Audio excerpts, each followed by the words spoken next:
an amazing 3 months. This is Millie's bath time, so she's well aware that she should be in the bath by now. So if she suddenly kicks off, then bear with her.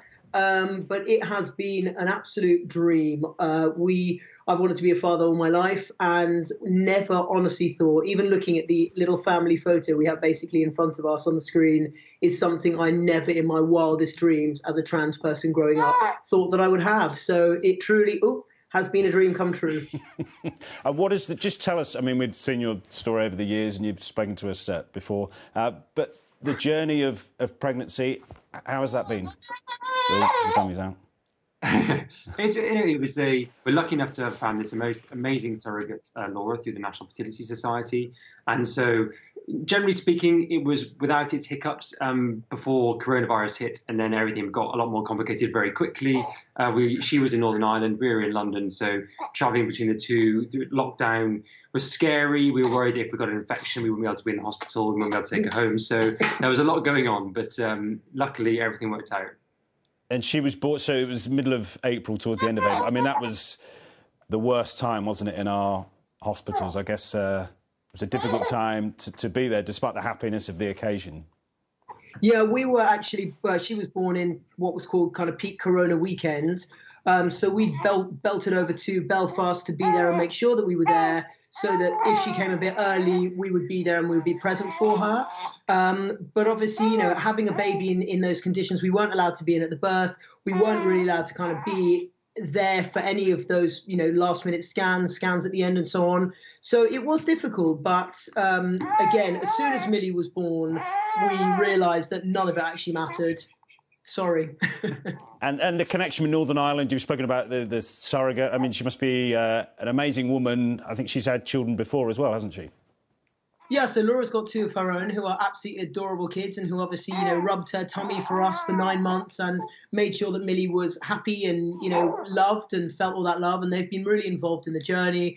And, you know, those kids are amazing. They've told all their friends at school. They've told their teachers. Everyone has been so supportive and they are incredibly proud of the amazing gift that their mother has given to us.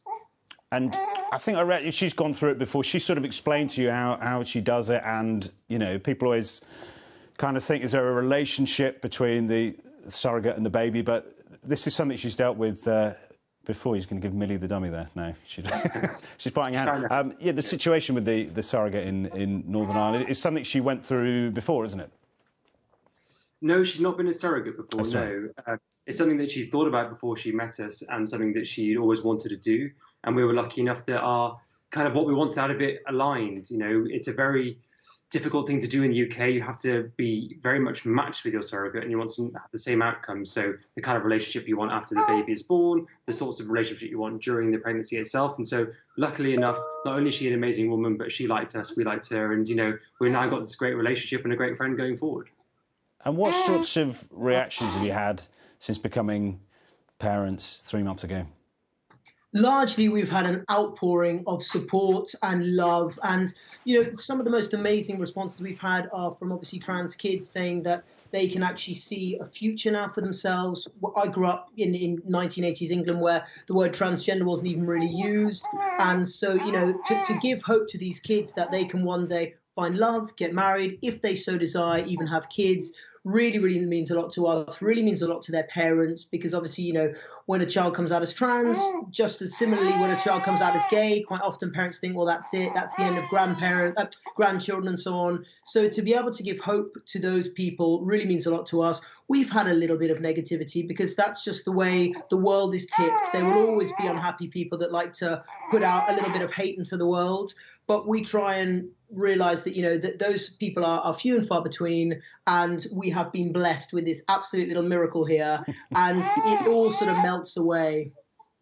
And I read that it said you're going to bring up Millie in a gender-neutral way. That isn't the case, is it? No, I mean, you know, the vast majority of people, their gender aligns with that they were assigned at birth, and so the likelihood is that Millie is and always will be, you know, a girl, and so that's how we're going to start off, you know, bringing her up. And if that changes on the way, then of course we'll be very understanding, as you'd expect, and we'll make sure that she has all the love, care, and attention that she could possibly need. But yeah, for now on, at the moment, she's our beautiful girl. Don't want to delay her bath time for too long, but what's been the most surprising things for you as a couple over the last few months? doing this whole thing in pandemic has been weird because obviously, dummy down, because obviously, we never thought we were going to have this time together. I mean, the film industry has died a death. So obviously we've had this amazing, magical time together. Hannah's on maternity leave. And we have just become a little happy bubble. And Millie is now 4 months old. She smiles. She recognizes us when we walk into the room. And she's a really, really happy baby when she's getting her bath on time. We are incredibly fortunate. And we've realized that, we're really very happy as a threesome now. So, obviously we're about to have another one, hopefully next April. Our amazing surrogate, Laura, has already said that she will have another one for us. And we're thrilled. So hopefully a little sibling for this one soon. We are thrilled you spoke to us, Hannah and Jake. Thank you so much for that. And to Millie as well. Thank you very much. Thank Thank you so much for having us on.